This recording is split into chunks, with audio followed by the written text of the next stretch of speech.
اعوذ باللہ من الشیطان الرجیم بسم اللہ الرحمن الرحیم۔ وظائف و حکایات یوٹیوب چینل دیکھنے والے تمام دوستوں اور بہن بھائیوں کی خدمت میں السلام علیکم۔ کیسے ہیں دوستو؟ امید کرتے ہیں کہ آپ سب ایمان صحت کی بہترین حالت میں ہوں گے۔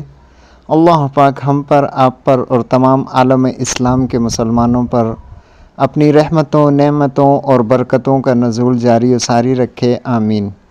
دوستو، آج جو وظیفہ بتانے جا رہے ہیں آپ کو، یہ ذی الحجہ کے جو عشرے کے دن ہیں، ان دنوں کے لیے خاص ہے، اور خاص طور پر یہ 8، 9 اور 10 ذی الحجہ کے دنوں میں آپ نے یہ وظیفہ کرنا ہے انشاءاللہ عزیز۔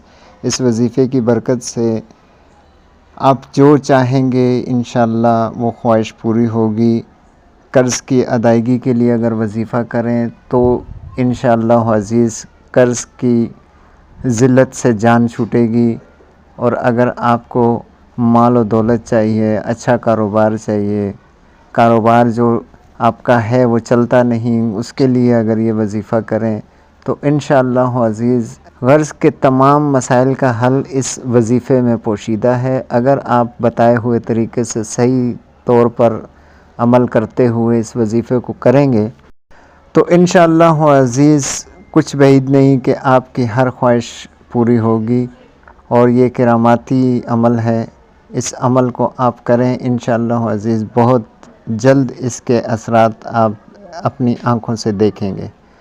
دوستو، وظیفہ شروع کرنے سے پہلے آپ سے چھوٹی سی درخواست ہے کہ جو ساتھی ہمارے چینل پر نئے ہیں اور ابھی تک اس چینل کو سبسکرائب نہیں کیا تو ان سے درخواست ہے کہ چینل کو سبسکرائب کر لیں، ویڈیو کو لائک کر لیا کریں اور دوستوں کے ساتھ شیئر کریں تاکہ زیادہ سے زیادہ لوگ ہمارے ان وظائف سے مستفید ہو سکیں۔ تو چلیے دوستو، وظیفہ شروع کرتے ہیں۔ آج کا وظیفہ یہ ہے دوستو کہ آپ نے عشرہ ذی الحجہ میں 8، 9 اور 10 یہ 3 دن جو ہیں، ان میں آپ نے سورہ کوثر کو اس انداز میں پڑھنا ہے کہ یعنی کہ ہر نماز کے بعد 7 بار اس سورت کو آپ پڑھیں انشاءاللہ عزیز۔ آپ کو کسی اور وظیفے کی ضرورت نہیں پڑے گی۔ اول آخر 3 بار درود پاک پڑھ لیں۔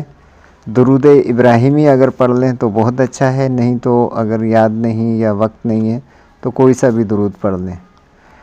3 بار اول آخر درود شریف، 7 بار سورہ کوثر ہر نماز کے بعد پڑھیں، اور پھر اللہ سے عاجزی کے ساتھ دعا کیا کریں انشاءاللہ عزیز، آپ کی تمام حاجات پوری ہوں گی۔